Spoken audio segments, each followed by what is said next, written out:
صلي على الحبيب قلبك يطيب، كلامي للناس اللي جوه قلبي وجوه عيني. هتعملي كلفة السمك، هتقعد معاكي سنة واكتر، وطعم وريحة، وهتنقل السمك بتاعك في حتة تانية خالص. انا اسمي سمر، بعمل ميزانيات يومية واسبوعية وشهرية. ميزانيتي بتبتدي من اول 200 جنيه لحد كل الارقام اللي بتجيلي كبيرة او صغيرة. طبعا كل ميزانية وعلى قد حالها.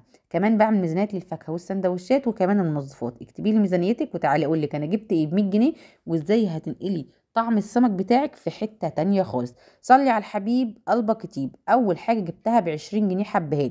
الحبهان غالي، انا عارفه فعلا ان هو غالي، وبيبتدي من اول 1100 لحد 1600. هتقولي لي ايه الفرق؟ هقول لك فرق الشجره. يعني في حبهان بيبقى لونه مخضر كده، ده احسن نوع وريحته اللهم بارك نفاذه. وفي بقى انواع تانية مختلفه، يعني درجه اولى ودرجه تانية زي ما بيقولوا. مسكت الحبهان ابو 20 جنيه اللي انا وريتهولك في اول كيس خالص في الفيديو، وهضربه في الكب، هنعمه زي ما انا عايزه او على قد ما اقدر، يعني على حسب كبتك. انا ب10 جنيه كاري او كركم، حاجه واحده بس. والله تقدري تحطي الاتنين حطي، بس انا دلوقتي بحط الاتنين، ده بالنسبه لي كان كركم. ب10 جنيه كركم وهحط كله، والحبانه هحط كله. جبت ب10 جنيه كزبره، هحط بس ب5 جنيه. ب10 جنيه توم باودر برضو هحط كله، يعني الكزبره والبابريكا هنحط نص الكميه. وهحط ب10 جنيه كمون. عايزه اقول لك لو جبت الحاجات دي صحيحه وطحنتيها في البيت زي الحبان، هتفرق معاكي جدا في الطعم والريحه. بس انا بالنسبه لي ما جبتش غير الحبهان الصحيح، عشان انا فعلا ما عنديش وقت. والباقي كله جبته مطحون جاهز. نفس الحكايه في البابريكا، حطيت معلقه واحده من البابريكا، معلقه واحده من الكزبره. والباقي كله كل كيسه ب10 جنيه، من حبهان لتوم باودر لكاري او كركم. 5 اصناف، لا 6 اصناف، وهتقلبي الكلام ده كله. ايا كان نوع السمك المتاح عندك هتجيبيه تتبليه بمعلقه التوم العاديه ومعلقه الكمون، وتاخدي معلقه من كلفة السمك.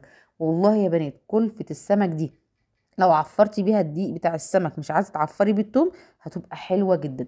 بتدي لون وطعم وريحه حكايه. العماره عندك كلها هتعرف ان انت عامله سمك ايا كان نوع السمك. انا عملتها في الماكريل المقلي، ما كانش احسن حاجه عشان الماكريل مش حلو في القلي، دي قصه تانية.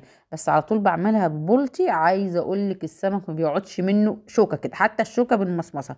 صلي على الحبيب قلبك يطيب. البطرمان ده كله عملته معاكي ب 100 جنيه وما كملش ال 100 جنيه، بما اننا سايبين الكزبره وسايبين البابريكا. هيقعد معاكي سنه واكتر على حسب استخدامك.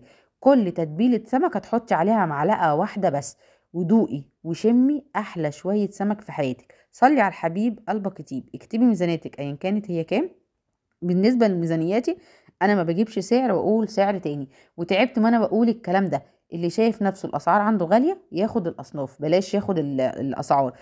خديها كفكرة اصناف. حضرتك بقى معترضة وبتقول انا اللي بغلي وانا اللي مولعة الدنيا، لا يا فندم، انا زي حضرتك، انا واحدة بحاول وبسعى واجتهد. دي كانت كلفة السمك زي ما قلت لك: حبهان، كزبرة، بابريكا، كاري او كركم، وتوم باودر. صلي على الحبيب قلبك يطيب.